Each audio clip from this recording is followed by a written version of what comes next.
let me think. What could I do to kick it out?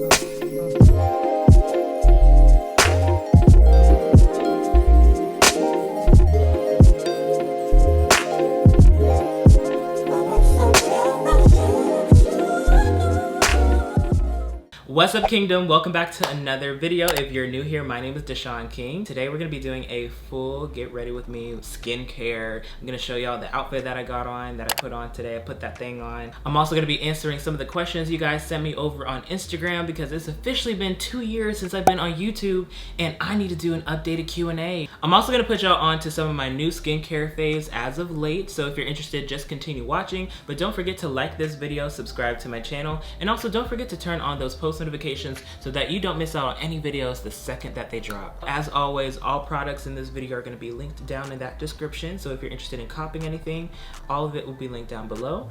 And yeah, without further ado, let's go ahead and get into the video. Hello everybody, welcome back. This is great. I haven't done a sit down skincare video in a minute. Went off camera to wet my face. We're gonna get in with some skincare first for this get ready with me. I'm gonna be going in with the Pharmacy Whipped Greens oil-free cleanser. I actually put my dad and my stepmom onto this cleanser, and my stepmom told me, she's like, I used it one time and I went in the shower. All of a sudden, I felt blood running down my cheek, and I was like, what happened? She's like, because it burst one of my pimples. So I'm not really gonna go in depth with the ingredients in every product. Be on the lookout for my updated morning and nighttime skincare routine video that is coming very soon. In the process of perfecting everything. That should be coming like very soon. Usually in those type of videos, I'll go more in depth with the ingredients. But in this video, I just want to do my skincare, you know, just talk with y'all. You know, it's been a minute. So the main reason why I wanted to do this video is because it has now been officially 2 years since I've been on YouTube. Isn't that crazy? What? That's so crazy.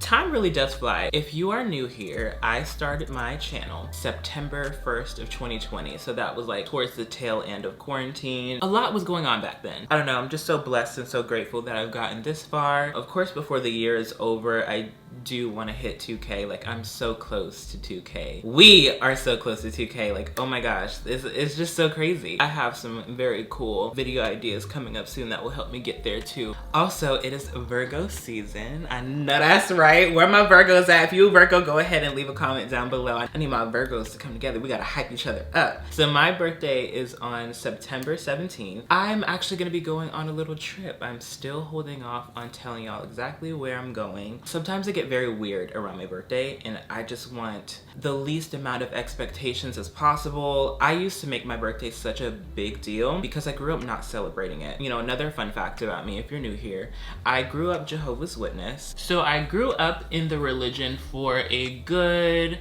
17 years. I was never baptized into the religion. And you know, to be quite honest too, I just felt like growing up, I was just deprived of a lot of things because I wasn't allowed to make my own friends at school. I wasn't allowed to go to birthday parties. We didn't celebrate holidays. Normal things that normal people do.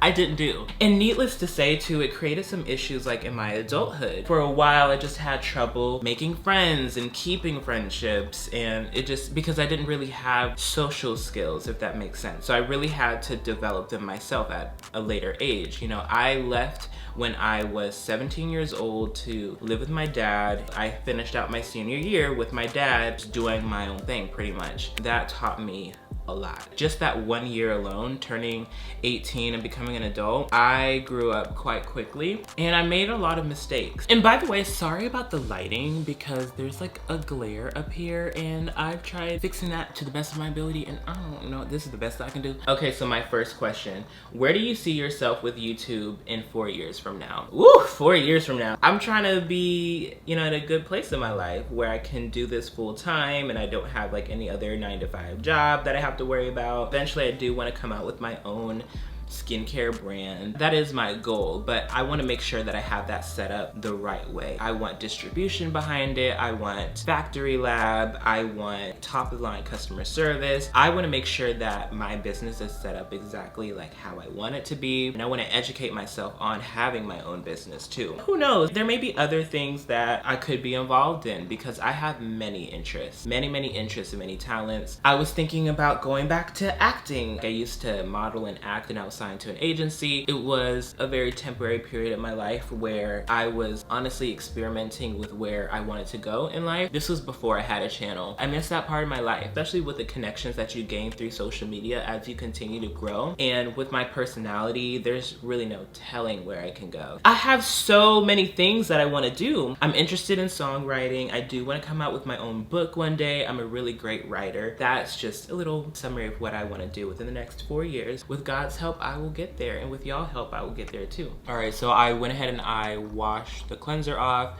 Y'all peep my mustache. I don't usually let this shit grow, to be honest. I'm wolfing it right now, so I really don't care. I love the way that that cleanser makes my skin feel because I have oily combination skin, and that cleanser is specifically for people that struggle with oily skin and also dryness in some areas because it helps balance you out. I'm still rubbing sleep out of my eyes because I was up to like 4 a.m. watching Divergent and Insurgent, but I didn't finish Insurgent. Next thing, keeping it in the pharmacy family, I'm gonna be going in with the Pharmacy Deep Sweep BHA toner. I have fallen in love with Pharmacy. The sad thing is I just bought this toner, and I don't know if y'all can tell on camera, but look, I have a little bit left. I be going through toner so quick. I need to chill out. I don't know why I use so much toner. What do you find is the biggest struggle when starting a content creation career? So a struggle, I would say, and I would feel like this is a struggle that even people that's been in the game for a long time, they struggle with this too. It's actually a couple things. The main thing is consistency. Let's face it, consistency is 50% of the battle. If you're not consistent, you're not gonna make it. I'm so sorry. That can be hard for people sometimes. Everyone has different things that they go through. People have relationships, they break up, and that affects them emotionally.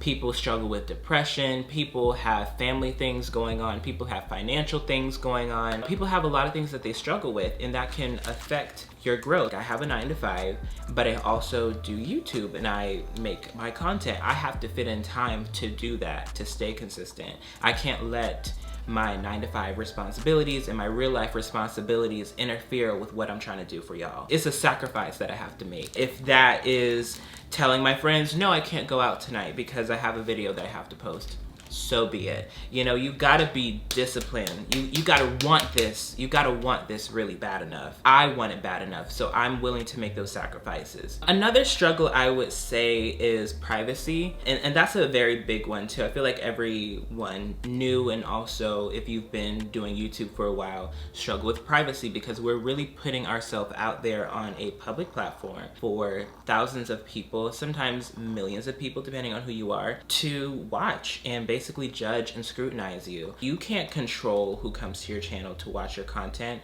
You don't know who all is watching either. It's very important to only put out what you want to put out. I feel like I've been very good at that. I've never been one to overshare. I've never been the type of person to just put all my business out there because I know it can come back to bite me. I'm naturally a very kind of, not closed off, I just don't like people in my business. The thing about it is when you become an influencer, people put you on this pedestal, like on this high scale, and they hold you to this higher standard that you didn't really necessarily ask for. And sometimes that makes people expect perfection out of you. But when you're an influencer and you make those mistakes, people become very disappointed in you. They want to scrutinize you, talk about you on these forums and stuff, and it can really affect you mentally. That's why people don't want to post about their relationships on social media. People show what they want to show, and that's okay. So that actually brings me to my next question. What is your favorite and least favorite part about being an influencer? Church, are y'all listening? Are y'all listening? Martha is about to speak. Martha, to reiterate, Martha speaks. Let me think. What could I do to kick it out? Ooh, I'm gonna start with the positive first. My favorite thing about being an influencer, of course, is gaining connections with brands. For an example, I got a really lit email the other day. A very known brand wants to send me PR. I'm geeked because I'm like, oh my gosh, like they know who I am. Yeah, that's like my favorite thing about being an influencer is establishing relationships with brands, especially brands that you already know, are familiar with, and if you like their products, sponsorships. That is like one of the perks of being an influencer, being able to become an entrepreneur. But also the main thing that is really my favorite thing is really touching people's hearts.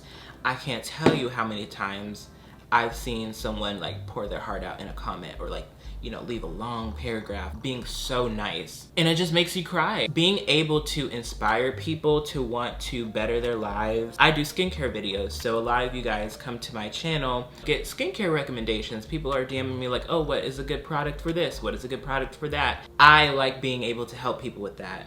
I also like making people laugh, making people smile. That is really, like, over everything, even over the money, becoming a source of entertainment to make people happy makes me happy. I want to be able to continue to do that for like the rest of my life, to be honest. The good outweighs the bad. Speaking of the bad, my least favorite thing about being an influencer, I have quite a few things actually. Church, I want y'all to listen to me very closely, because this is not to throw shade or shots at anybody. It is a very common thing that happens in the influencer space that does not get talked about enough, because nobody really wants to rock the boat and start drama and all this stuff, right? One of my least favorite things about being an influencer is the copying. It is very prevalent. Pause for a second. This is disgusting. You guys, look how much is coming off of my skin right now. This is so gross. This is so gross. This is nasty. Hello? Ew. That's why y'all need to get this toner. It's that good. It get everything off. Next, I'm gonna go in with a hydrating sheet mask from Medicube. They're a Korean skincare brand. They sent this to me in PR like quite a while ago actually. But back to what I was saying. It's very common for people to be inspired and copy each other. I would be lying to you if I didn't say that I also did not do it. The whole black screen thing that I do in my vlog, we all know who started that. And see, that brings me to my next point here. It's expected for someone with a smaller platform to be inspired or copy someone that has a bigger platform. That is ethically to be expected. It becomes a problem when someone with a bigger platform copies a smaller creator and doesn't credit them and acts like what they did was like, oh, this was my idea, this is so original. It's been a couple different people with bigger platforms that have took something that I did and copied and made it their own. So there was this one time when someone copied my intro, just straight bit my intro. Not the intro that I have now with like the constellation and the stars and stuff, not my intro that I have now. My intro before, where it was like, you know, my letters and it was like white clouds and stuff. Someone copied that. And when I peeped it, I was like, oh my gosh, like I can't believe they copied me. When I tell y'all I was legit shocked, I was shocked. I was shocked, honey. I was in tears almost. And again, this isn't to shade that person or anything, but I just felt very low about myself that day, because I felt like something that I worked really hard on for myself was just kind of, you know, taken from me. Here's the mindset that you have to have, right, when it comes to copying. You can put the whole blueprint out and people can try to copy it, but they ain't gonna do it like how you gonna do it. They can't take that away from you. You can't teach talent. And when it's other influencers copying you, it's not like you can just straight up DM that person and be like, hey, like, why did you do this? Because that's messy and that's drama and that's what you don't want, because people talk and you don't want something to become bigger than what it is, right? It's just unnecessary. If you watch my vlogs, you know how sometimes I'll go to like a rainbow broadcast screen and then it goes straight into the music, but like the way that I do it is like very aesthetically pleasing. We about to be sinning tonight.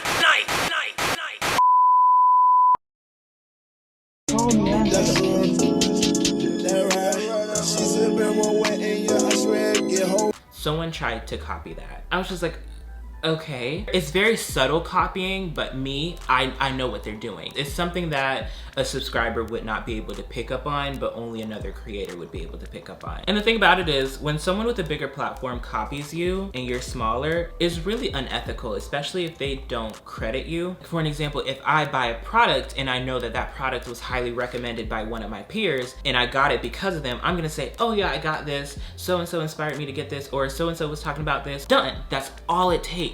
But some people don't even want to do that. Some people are really trying to be out here acting like they the blueprint, and they're not. Like, they're just not that girl. And I don't know, I just find that very weird. Like, that is really weird. And this was something that one of my friends told me that made me feel, you know, just a little bit better about the situation. When someone bigger copies you, it confirms that what you're doing is something legit. When people watch you and they're like, oh, I want to do that, that means that your impact is strong. That means that what you're doing, people want to do that too. You're good at what you're doing. It's kind of like a catch-22 in a sense. Imitation is the highest form of flattery. flattery, basically. Another thing too, when it comes to copying, it can get pretty bad. Like, I've seen, no shade, but I've seen other influencers straight up, you know, try to copy other influencers' personality, like down to the things that they say, like to try to literally be that person. And it's scary. It is very scary. You just gotta peep it, not say anything, and move on. Because if you say something, then it's like, oh, ain't nobody trying to be like you. Oh, ain't nobody trying to be like you. You don't want that. People talk, and it's just safe to just zip it. And that's all I'm gonna say about that. Ooh, next question. How to shoot a friendship shot. I don't know if I'm good at giving this kind of advice, because these days I don't want no new friends.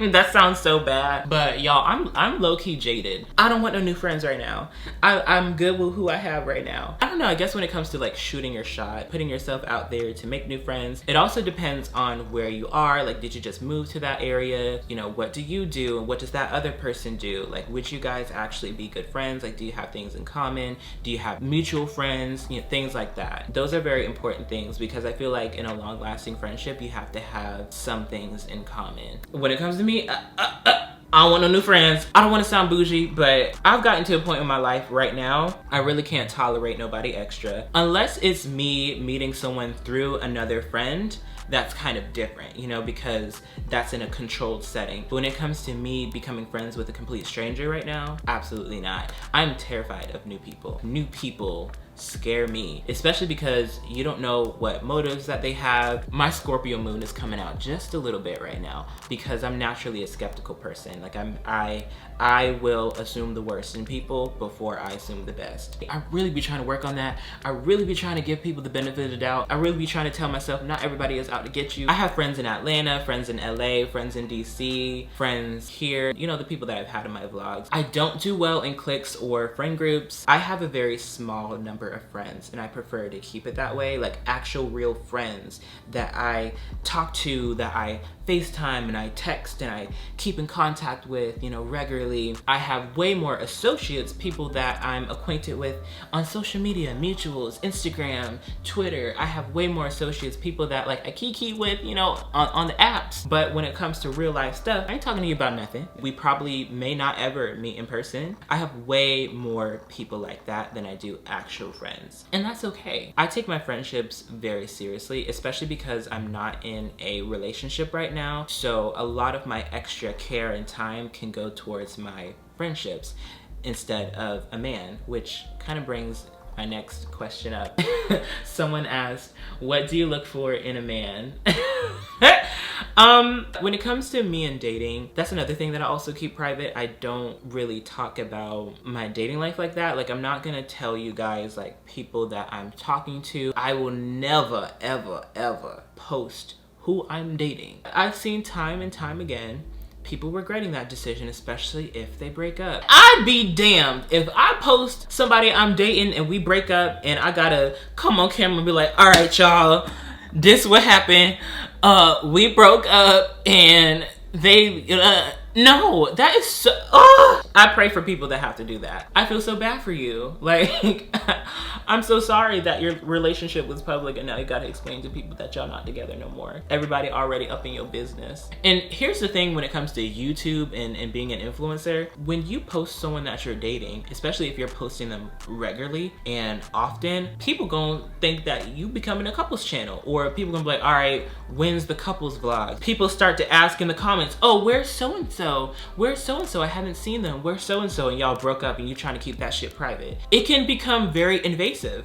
So to eliminate all of that, I'm not ever posting who I'm dating. And I say all of that, I'm taking the mask off now because it's dried up. I say all of that because whoever I end up dating, they have to be okay with that. They have to respect that boundary. When it comes to you and me, we ain't posting nothing. Not publicly, at least. You know, like we don't gotta be booed up on Instagram. None of that TikTok relationship stuff. It goes against everything that I stand for. Now, when it comes to people in real life, friends, family, that ain't a problem, because there's a difference between privacy and secrecy. Secrecy is something that you're ashamed of. You don't want nobody knowing. I just want a private relationship where me, that person, and other people that have a right or consent to know about us, no, not the internet. I also look for someone who is very attentive.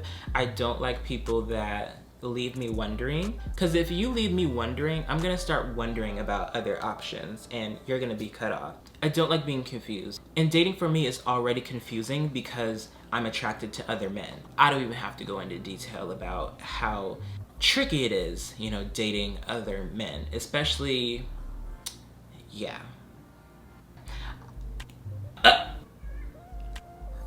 That's it. The next product that we're gonna go in with, and this is one of my favorites as well. If you guys remember the Bow Laboratory sponsored video that I did not too long ago, if you haven't seen it, I'll link it above in a card. But this is a hyaluronic acid complex. It has provitamin B5, sodium PCA, licorice extract, and allantoin. So it's basically a cocktail of hydrated ingredients, and it really works for me, especially during the daytime because the seasons are changing, especially in Florida. It can get kind of humid, but it's also kind of drying at the same time. So I got to really make sure that my skin is hydrated. So I like putting this on during the daytime just so that I have that all day long lasting hydration. It keeps my skin very balanced and it makes you look glowy during the day too. And I also like putting this on my neck too. Usually any serums or moisturizers that I put on, I also put on my neck too. You want your neck to also be looking like your face. Okay, so we are almost done. I'm gonna go in with my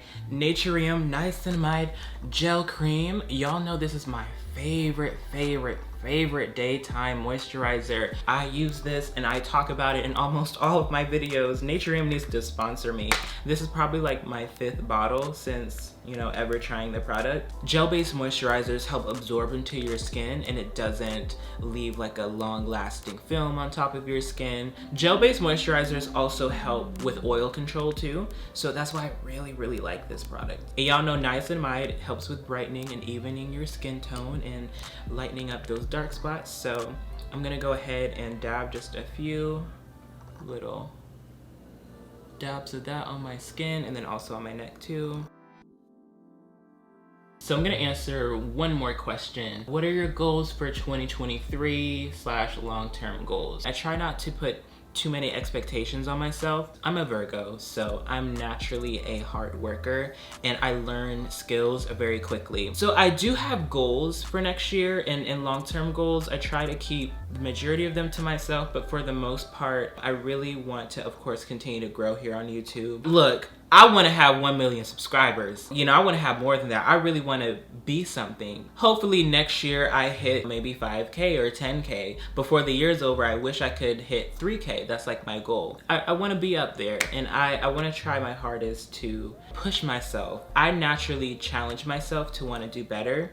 I put myself in a competition with myself. I always think, all right, Dishon, what can you do that's better than the last? Like I always try to think outside the box, teach myself, become more skilled. I really want to be respected in that sense. Definitely want a new car, probably something that I'm gonna end up leasing. To me, leasing is just a better option and it works for me. So whatever new car that I get, I'm gonna end up leasing it, especially because I don't really drive around like that. And if I do end up going anywhere, if it's longer than a 3-hour drive, I'm gonna catch a flight. I also want to, of course, increase my income, get more brand deals. I want to fully transition into being a full-time, you know, influencer and content creator. That is really like my long-term goal. I'm gonna put on this Biossance SPF. This is the Reese Witherspoon collab. They sent this to me and I did like an integration for them. I have a couple different SPFs that I rotate. Another long-term goal for me, establishing those long-term relationships that I have with people. And I feel like I've already done a really great job of doing that.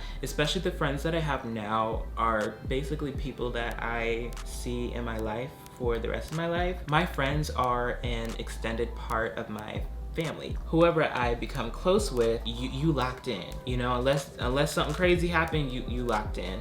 But even if something crazy happens, I want our relationship to be strong enough to be able to work through that and really like figure out like what went wrong. I feel like that's another long-term goal of mine, is continuing to keep my long-term friendships and the relationships that I have with people. There was a time when I felt like I really didn't have nobody, and that was a very dark period. But I'm also grateful for that part of my life because I had to really know myself and become friends with myself and really become comfortable with my own company. In solitude, I had to work on myself and become comfortable with myself, and naturally that attracted the friendships that I have now. I don't know why my lighting is starting to look like a little blue right now, but that is pretty much it. I'm gonna go ahead and put on my outfit. I may switch to my vlog camera for this. I've never done like a full outfit get ready with me like this, so bear with me. All right, so I got all dressed. I just finished filming like a little TikTok / reel for this outfit. This is the shirt that I got from ASOS. I had this in a try-on haul a couple of videos ago. And then I have on these pants from Minimal. I tried getting a photo in this outfit like 10,000 times, so I just figured I'd just do like a little TikTok reel video, whatever for it. I really like these pants. They're very comfortable. They're very baggy and they have a lot of buttons and zippers and stuff on them. It's very classic streetwear. And then I have on my beige Telfar bag and these Adidas Ozalea sneakers. And yeah, that is pretty much, oh, and I have on like this faux pearl necklace from ASOS, and then this ring from Cernucci. Also, only got on one Vivienne Westwood earring because my other one broke, but I'm trying to figure out how to super glue it together. It's so ghetto. Oh my gosh. And yeah, thank you guys so much for watching this video. If you want to binge watch any more of my content, y'all know what to do. Go ahead and click that playlist right above in the corner so that you can watch all my videos and catch up with me, especially if you're new. Don't forget to like this video, subscribe to my channel, turn on all my post notifications so you don't miss out on any videos the second that they drop. And I will see y'all in the next video. Thank you so much for watching. Later.